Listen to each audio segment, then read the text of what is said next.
we do root cause analysis, it's very important to look at when you began to notice an imbalance.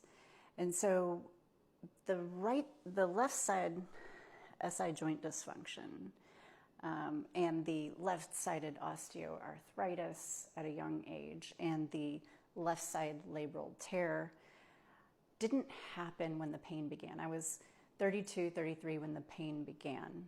It was 2009. And so looking back, what might have caused that? I looked back to when I was 12 years old. I started to notice that when I was in dance class, we would sit in second position. And it was very easy for me to externally rotate on the right and very difficult for me to externally rotate on the left. In fact, I couldn't even have my toes turned up toward the ceiling. They would go inward into internal rotation.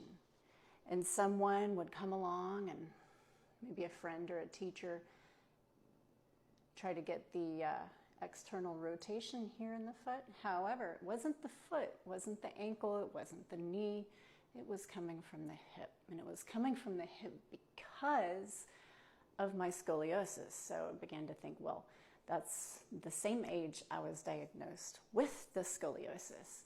And that was 1 degree away from mandatory surgery.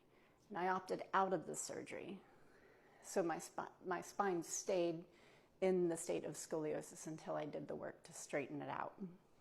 And I was in my 30s when I did that. I was 33 when I did all of that work. So then I looked at why did I have scoliosis? Well, when I was 7 years old, my brother was born, and he was my favorite person in the world at the time. And I used to carry him around on my hip. And I carried him around. I'm going to borrow Cha-Cha here. You want to do this? Let's do it. Let's show the folks. And I would put him on my hip like so, and I would stick my hip out because I'm 8 and he's 1. And so I would stick my hip out and curve my spine around the sweet little boy.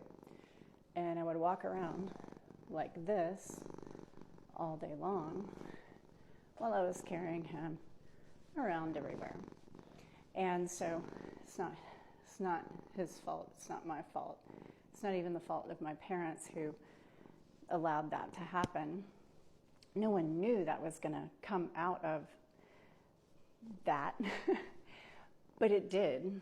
And so when you look at that plus the emotional stuff that goes along with scoliosis, the emotional stuff that goes along with the hips, and there always is that component as well, you do get to the root cause of what's going on.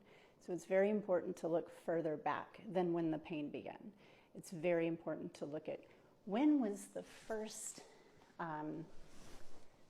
out of balance, out of alignment that you noticed.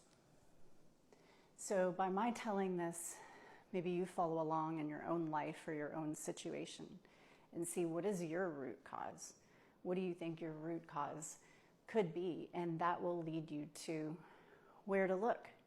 And so as I straightened out, I regained balance in the hip joint. That's how I stopped the osteoarthritis. That's how I'm going to put air quotes around the word healed, but that's how I got the labral tear, all the symptoms to stop. That's why I got to opt out of surgery. And that is how I discovered how and which way I would need to work to straighten my scoliosis. And all of those things manifested, and it also got rid of the sacroiliac joint pain with a lot of stability work. That's where to look for your root cause, and I hope that helps each and every one of you.